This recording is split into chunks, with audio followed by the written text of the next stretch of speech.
साथियों नमस्कार। मैं हूं शैलेंद्र सिंह। आप देख रहे हैं हमारा YouTube चैनल शब्द शब्द शैलेंद्र सिंह। आप सभी को आने वाले नए वर्ष की बहुत शुभकामनाएं। आपके जीवन में नया साल खुशियां लेकर आए।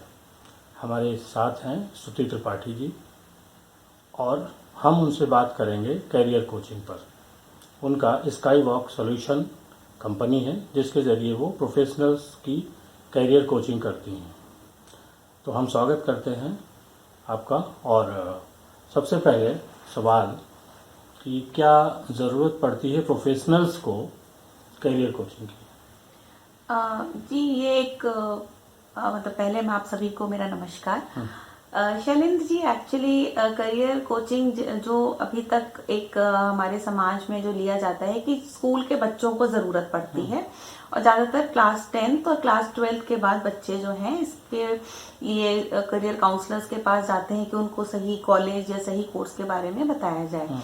लेकिन अभी क्योंकि इंडस्ट्रीज बहुत सारी नई आ चुकी हैं, टेक्नोलॉजी बहुत आ चुकी है, कोर्सेज बहुत सारे मार्केट में अवेलेबल हैं, तो स्कूल लेवल पे बच्चों को जो नॉलेज दी जाती है वो बहुत ही लिमिटेड होती है और उन्हीं के बेसिस पे वो बच्चे जो है अपना करियर चूज कर लेते हैं।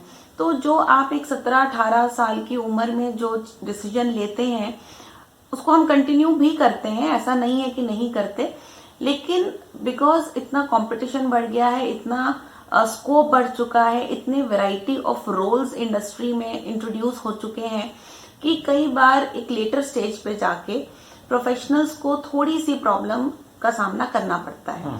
तो कई बार क्या होता है कि या तो उनकी ग्रोथ पे अफेक्ट पड़ता है या उनकी ग्रोथ रुक जाती है या उनको जो डिजायर्ड प्रमोशंस हैं वो नहीं मिलते हैं। तो बेसिकली कहीं ना कहीं उस चीज को एड्रेस करने के लिए एक प्रोफेशनल करियर कोचिंग इंट्रोड्यूस हो चुकी है ऑलरेडी, ये काफी टाइम से है। लेकिन हाँ, इंडिया में बहुत ज्यादा इसका प्रचलन नहीं है because of lack of awareness आप बोल लीजिए या जानकारी नहीं है लोगों को। लेकिन कॉर्पोरेट और गवर्नमेंट ऑर्गेनाइजेशंस में अब धीरे धीरे इस चीज पे थोड़ा सा ध्यान दिया जा रहा है और लर्निंग और डेवलपमेंट से ही इसको जोड़ा जा रहा है, जहाँ पे आपको लगातार डिफरेंट टॉपिक्स पे या डिफरेंट चीजों के बारे में, नई स्किल्स के बारे में इस टाइप की कोचिंग इंट्रोड्यूस होती हैं। और मैं जिस चीज से जुड़ी हूँ वो थोड़ा सा स्पेसिफिक और है कि मैं उन लोगों के साथ ज्यादा काम कर रही हूँ जिनको बहुत ही छोटी इश्यूज की वजह से मे बी उनके प्रमोशंस को या उनके ग्रोथ पे असर पड़ रहा है, तो उनको एड्रेस करने के लिए मैं काम कर रही हूँ आजकल। अच्छा, आपने जब शुरू किया था जी अपना करियर, तो कैसे शुरू किया और यहाँ तक कैसे आई? मेरी जर्नी बहुत ही रेगुलर नॉर्मल जर्नी रही है, ऐसा कुछ बहुत ग्रेट नहीं है। लेकिन हाँ, मेरी शादी बहुत जल्दी हो गई थी। I was only 20 year old and और पहले 3-4 साल मुझे ज़्यादा मौका नहीं मिला काम करने का बिकॉज मेरे हस्बैंड की ट्रांसफरेबल जॉब थी। लेकिन फिर कुछ ऐसी घटना घटित हुई साथ में कि मुझे एक बार को लगा कि मेरे अपने हाथ में कुछ होना चाहिए, क्योंकि हम बहुत कंफर्टेबल हो जाते हैं और कई बार लगता है कि आपका घर ही आपकी दुनिया है। सही बात है, लेकिन कुछ ऐसा घटित हुआ हमारी लाइफ में कि मुझे लगा कि मेरे पास कुछ भी नहीं हुआ तो मैं क्या करूंगी। एंड वहां से मैंने थोड़ा थोड़ा करना शुरू किया अपना काम। बच्चे छोटे थे तो मैं बहुत ज्यादा तो नहीं, लेकिन हाँ टीचिंग लाइन से जुड़ी, स्कूल टीचिंग नहीं, लेकिन मैंने टाइम कोचिंग के साथ अपना करियर शुरू किया और मैंने उनके साथ काफी साल MBA एस्पिरेंट्स को पढ़ाया। सॉफ्ट स्किल ट्रेनिंग में मैं पिछले 15 सालों से हूँ और बीच में मैंने मीडिया के साथ भी काम किया, करीब 1 से 1.5 साल का मेरा एक्सपीरियंस था। और कहीं ना कहीं मुझे ये लगता था कि काम करना बहुत जरूरी है, कुछ ना कुछ करना करने से एक तो आपका दिमाग हमेशा चलता रहता है और आपकी सोच में बदलाव आता है और अवेयर रहने से आप अपनी फैमिली को भी ज्यादा हेल्प कर सकते हैं। तो वो सोच के मैंने करियर शुरू किया और जहां लेके गया मैं वहां गई। मैंने अपने बहुत ज्यादा इफ्स एंड बट्स नहीं लाइफ में यूज किए, लेकिन हाँ एक चीज थी कि कुछ चीज अच्छी लगती थी तो उसको पढ़ा और उसके मैंने अपना MBA किया मास्टर्स पहले अपना एमकॉम खत्म किया शादी के बाद, फिर मैंने अपना एमबीए किया, फिर मैंने मीडिया में काम किया, तो मैंने एक पोस्ट ग्रेजुएट प्रोग्राम मीडिया में भी कर लिया। एंड ऐसे करके मैंने अपनी क्वालिफिकेशन काफी बढ़ाई। एंड आज और शुरू से मुझे अपना काम करने का शौक रहा है, तो मैंने जॉब बहुत ज्यादा नहीं करी। मुझे हमेशा से था कि मैं अपना काम शुरू करूंगी। तो मैंने 2011 में एक बहुत ही ऑफबीट अपने लाइन से हटके बुटीक का काम शुरू किया, क्योंकि मुझे फैशन में थोड़ी दिलचस्पी थी। और करीब 5-6 साल उसको मैंने बड़ी शिद्दत से किया, पूरे दिल लगा के किया।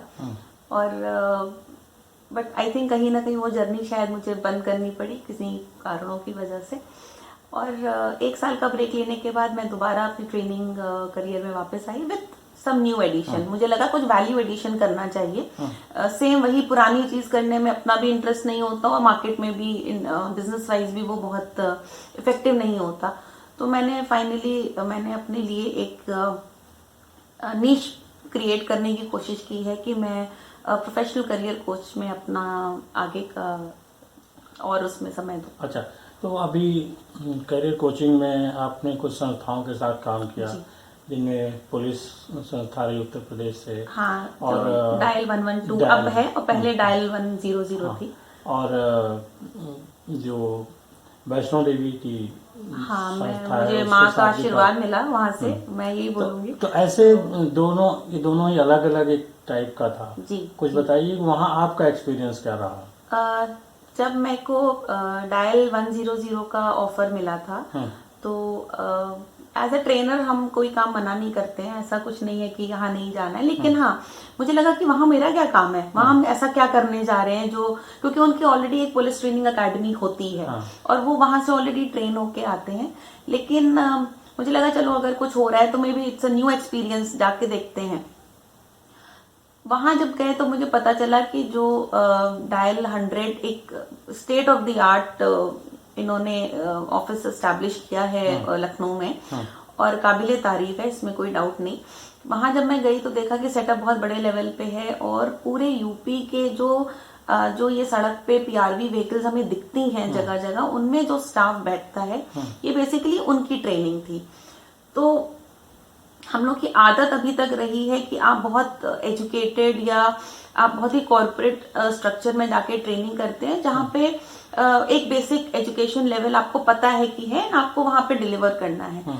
यहाँ पे आए तो सबसे बड़ा चैलेंज ये था कि जो 3 से 6 घंटे की ट्रेनिंग थी वो पूरी शुद्ध हिंदी में करनी थी। वो एज अ इंडिविजुअल थोड़ा सा कठिन मुझे लगा, मैं ये नहीं बोलती सबके लिए, बट हाँ, क्योंकि मेरे लिए वो हमने किया नहीं था, तो मेरे लिए एक चैलेंज था। लेकिन सबसे अच्छी चीज जो मैंने वहां से सीखी कि एक छोटा सा, मतलब आप अगर ओहदा देखिए तो कांस्टेबल लेवल बहुत हाई नहीं है, लेकिन उन्होंने जब अपने एक्सपीरियंसेस शेयर किए, तो जो एक धारणा थी दिमाग में कि पुलिस वालों की धारणा हम सबके दिमाग में रहती है, और हम बहुत इजीली उनको ब्लेम कर देते हैं, लेकिन ऐसा नहीं है। बहुत हार्डवर्किंग लोग हैं, बहुत समय देते हैं, और बहुत जिम्मेदारी से काम करते हैं। और कुछ इंसिडेंट्स तो एक्चुअली रोंगटे खड़े करने वाले थे जो उन लोगों ने शेयर किए।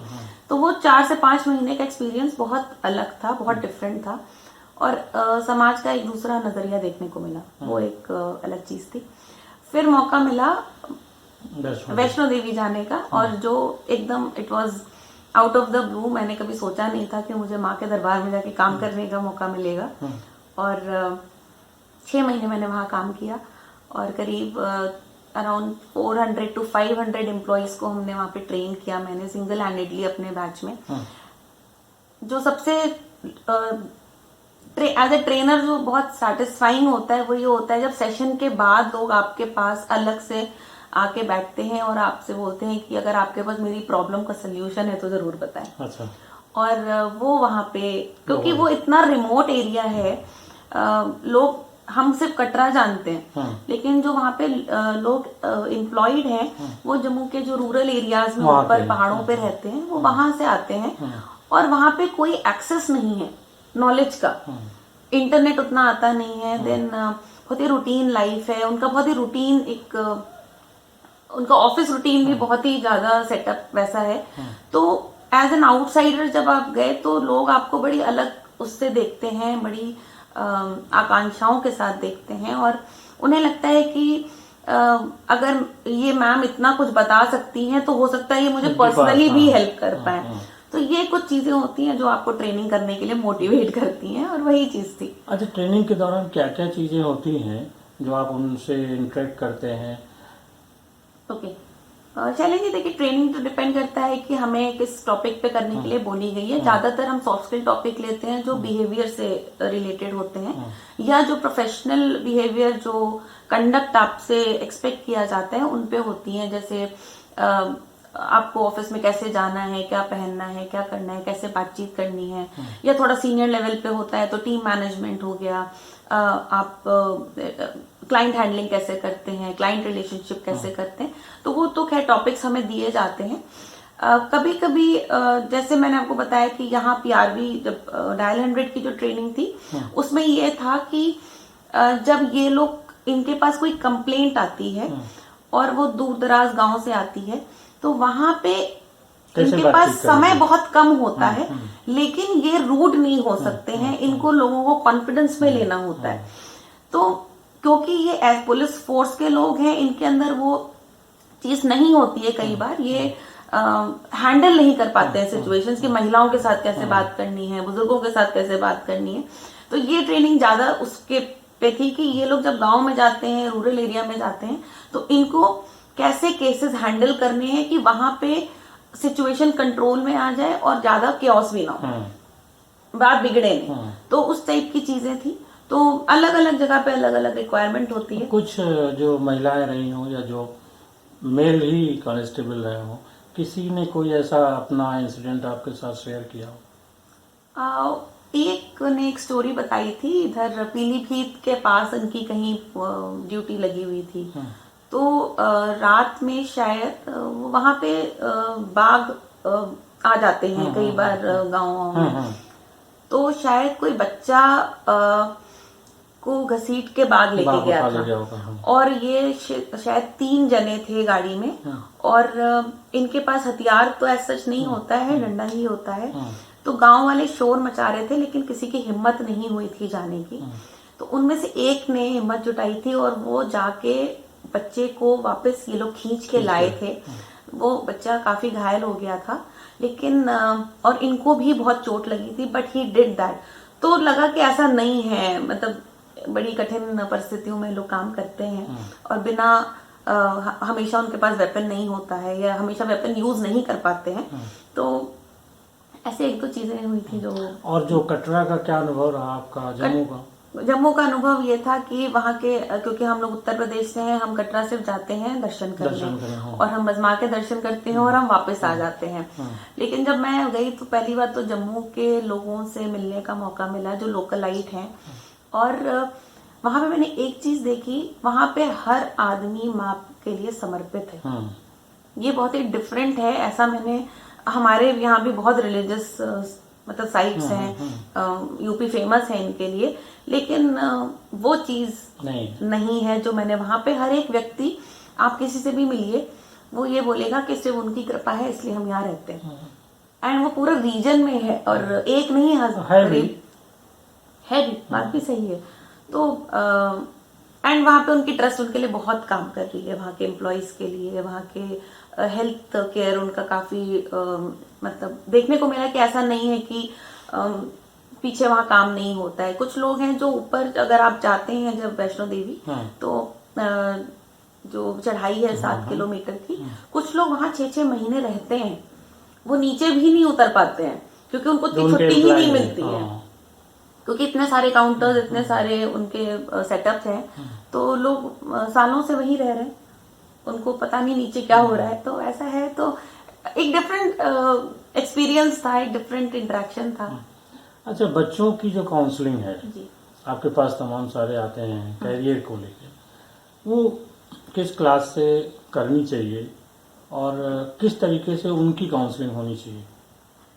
देखिए, सबसे जरूरी चीज तो शैलेंद्र जी ये है कि आजकल मदर्स को अवेयर होने की बहुत जरूरत है, क्योंकि सबसे ज्यादा बच्चों पे मदर्स का इन्फ्लुएंस होता है। और जो बच्चे बच्चे भी बहुत अवेयर हैं, ऐसा नहीं है कि बच्चे अवेयर नहीं है, क्योंकि इंटरनेट पे बहुत इन्फॉर्मेशन अवेलेबल है। प्रॉब्लम ये है कि उस इंफॉर्मेशन को सिंथेसाइज करके उन बच्चों के लिए क्या सही है वो बताने वाला कोई होना चाहिए, क्योंकि हमारे लिए क्या उपयोगी है। हाँ।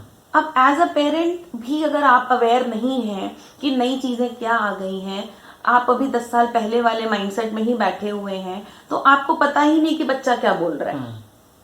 तो पहली बात तो गैप वहां पे बहुत ज्यादा है। तो बच्चे काउंसलिंग के लिए आते होंगे तो मैं किस कॉलेज में जाऊं, तो मैं उनको बोलती हूँ कॉलेज बाद में आपको ढूंढना है, पहले तो आप ये सोचो कि आपके अंदर इस वक्त काबिलियत है क्या, अभी तक आपने क्या सीखा, अभी आप जो सीख रहे हो उसको आप आगे करना चाहते हो या नहीं करना चाहते हो। कॉलेज तो आखिरी चीज है, लेकिन यहाँ पहले क्या होता है, मैम कॉलेज चाहिए। एंड प्लस बहुत सारे को बच्चों में जो मतलब इस माध्यम से मैं आगे ये कन्वे करना चाहूंगी कि बहुत बच्चे जो आते हैं वो अपने घर से बहुत खुश नहीं होते हैं। ये सिर्फ सब्जेक्ट को लेके नहीं बता रही हूँ मैं, खुश इन द सेंस इसलिए नहीं है कि उनको फ्रीडम नहीं मिल रही है जो वो करना चाहते हैं। और कहीं ना कहीं पेरेंट्स का रोल इसमें बहुत अहम है। और मैं आपका ये माध्यम जरूर इस्तेमाल करना चाहूंगी बताने के लिए, क्योंकि कभी कभी बच्चे आते हैं वो बहुत डिप्रेशन में होते हैं, और ऐसे ऐसे बच्चे भी मेरे पास आए हैं जो बोलते हैं कि मेरा घर जाने का मन नहीं होता है, या मेरा यहाँ रहने का मन नहीं होता है, और मेरे फादर मुझे जो मैं करना चाहता हूँ वो करने नहीं देना चाहते हैं। तो मुझे क्या लगता है, आई थिंक हमें अपने बच्चों पे ट्रस्ट करने की बहुत जरूरत है, और आपको उनसे आगे रहने के लिए खुद जानना बहुत जरूरी है कि दुनिया में चल क्या रहा है, कौन सी नई फील्ड्स आ रही हैं, कौन से नए सब्जेक्ट्स इंट्रोड्यूस हो रहे हैं। बहुत सारे पेरेंट्स से सोचते हैं कि हमने स्कूल भेज दिया, हमारा काम खत्म हो गया, लेकिन स्कूल भेजना से आपका उनका आगे का काम नहीं खत्म होगा। आपको उनको एटलीस्ट जब तक वो कॉलेज खत्म नहीं कर लेते, आपको उनको लगातार गाइड करने की जरूरत है, क्योंकि काउंसलिंग हम एज एन एक्सटर्नल मैं कर सकती हूँ, मैं उनको बता दूंगी आपकी ये स्ट्रेंथ्स हैं, ये वीकनेस हैं, आपकी ये एप्टीट्यूड है, आपके लिए ये फील्ड अच्छा है, तो मैं यहाँ से बता के भेजती हूँ। वहां जाके जब आप उनसे 3 महीने बाद बात करो, नहीं मैम वो पापा ने बोला कि नहीं हमें वही करना है, क्योंकि इसमें कुछ खास रखा नहीं है। तो कुछ प्रोफेशंस को लेके लोग अभी भी डरते हैं। वो ये सोचते हैं कि पुराने प्रोफेशंस हैं, गवर्नमेंट जॉब वाले हैं, स्टेबल करियर देते हैं, पैसा उसमें ज्यादा है। हमारी वही सोच वहीं तक सीमित हो गई है, लेकिन चीजें बदल रही हैं, और अगर हम उतनी तेजी से नहीं बदलेंगे तो कहीं ना कहीं जो बच्चों में और पेरेंट्स में जो गैप है वो बढ़ता जाएगा। अच्छा, कैरियर को लेके जो यूथ में ये कंफ्यूजन है जी, ये इसलिए भी है क्या कि अब जो है वो बहुत सारे ऑप्शन सामने आ गए हैं। पहले क्या होता था कि कैरियर के बहुत गिने चुने ऑप्शन थे, अब क्या है ना कि बहुत सारे ऑप्शन हैं, तो उनको चूज करने में दिक्कत हो रही है। बिल्कुल दिक्कत होती है, और टाइमली उनको गाइडेंस नहीं मिलती है। प्रॉब्लम क्या है, वो गाइडेंस लेने आते हैं आखिरी मिनट पे, जैसे आएंगे 12th का एग्जाम जब खत्म हो जाएगा, बोर्ड का एग्जाम, उसके बाद जो 2 महीने बचते हैं उसमें सबसे ज्यादा हमारे पास बच्चे आते हैं। अब आप उस वक्त ऑलरेडी आप फॉर्म भर चुके होते हो, कि कॉलेजेस के फॉर्म निकलने शुरू हो जाते हैं, आप भर देते हो। होता क्या है, आपने अपने चारों तरफ सर्कल में पूछा तुमने कहाँ भरा, तुमने कहाँ भरा, वही गिने चुने 8-10 कॉलेज हैं, आप उन्हीं में चक्कर काटते रहते हैं। जो आपके फ्रेंड्स ने लिया आपने भी वही भर दिया और आपने एडमिशन ले लिया। लेकिन अब जब आप चले जाते हो करने, तब आपको रियलाइज होता है कि नहीं, मैं तो ये तो मेरा है ही नहीं, मुझे तो ये पसंद ही नहीं था। इसकी एक वजह जो मुझे आपके साथ बातचीत में लग रही है कि बच्चे कैरियर तो आपके पास आते हैं 12th के बाद, जब उनको कैरियर कहीं ना कहीं सेलेक्ट करना होता है, लेकिन उनका कैरियर डिसाइड तो 9th से ही हो जाता है, पेरेंट सब्जेक्ट वाइज, कि जैसे अब बच्चा मैथ लिया है तो सबने सोचा इंजीनियर होगा, साइंस है तो डॉक्टर होगा, अगर उसने कॉमर्स ले लिया है तो MBA होगा, आर्ट है तो भाई ये मास कॉम या इधर चले जाएंगे, कंपटीशन देगा, सिविल सर्विस में जाएगा। हाँ। ये एक जो 4-5 खांचे हैं ये होता है। फिर जब वो 12 में आता है तब वहां पे उसको लगता नहीं अभी कुछ और चीजें भी हैं, वो फिर अपने को एक्सप्लोर करना शुरू करता है। मुझे लगता है कि कैरियर की जो कोचिंग देने की जरूरत है वो पेरेंट्स और बच्चे दोनों को, वो भी 9th के आसपास।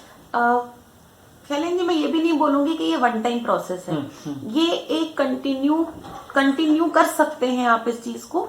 आप एक काउंसलर के साथ क्लास 9 से टच, या 10th में भी, मैं बोली चलिए आप 10th भी आप कर लेते हैं, आप सब्जेक्ट सिलेक्शन के टाइम पे भी आना चाहें तो आइए।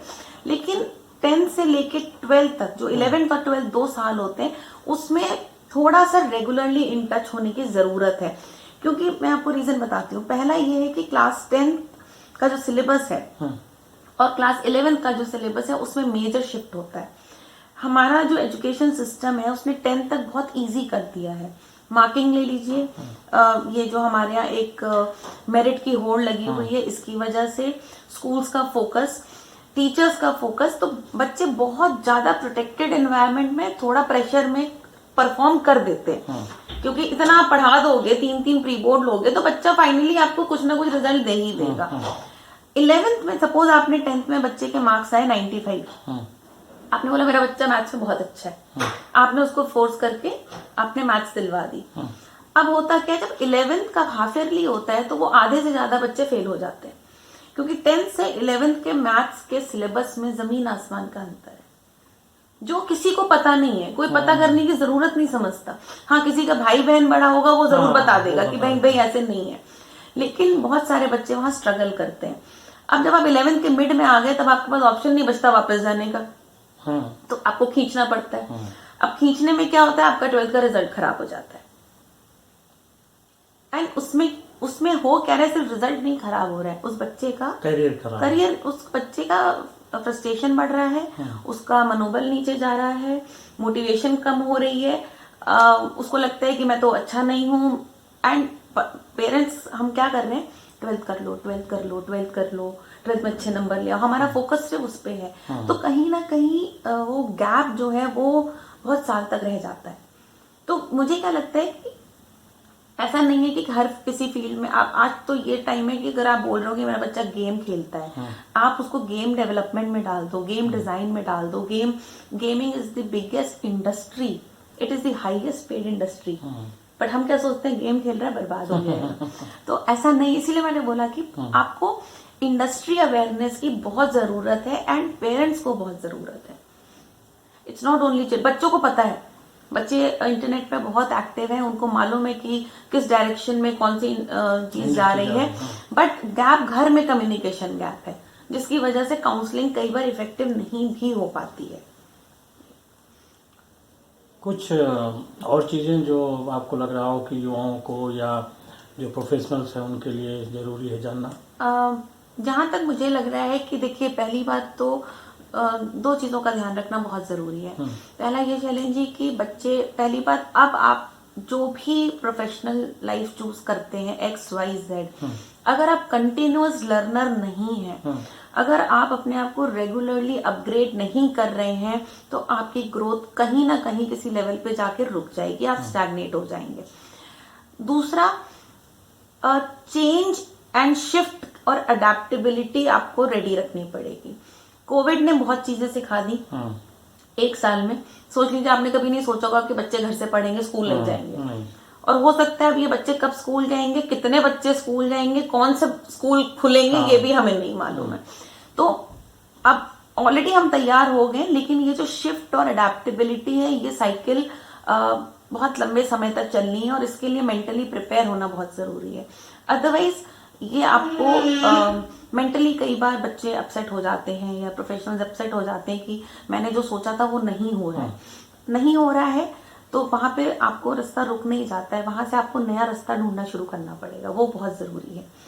तो मैं ये चीज जरूर बोल दूंगी, एक तो आपको अपना एटीट्यूड बहुत पॉजिटिव रखने की जरूरत है, अडेप्टेबिलिटी रखने की जरूरत है, और continuous learning there is no doubt कि वो होनी ही होनी है। एक महत्वपूर्ण सवाल हम लोग जिस पर चर्चा नहीं कर पा रहे हैं कि कैरियर काउंसलर के पास कब बच्चे को आना चाहिए या पेरेंट्स को कब बच्चे को लाना चाहिए?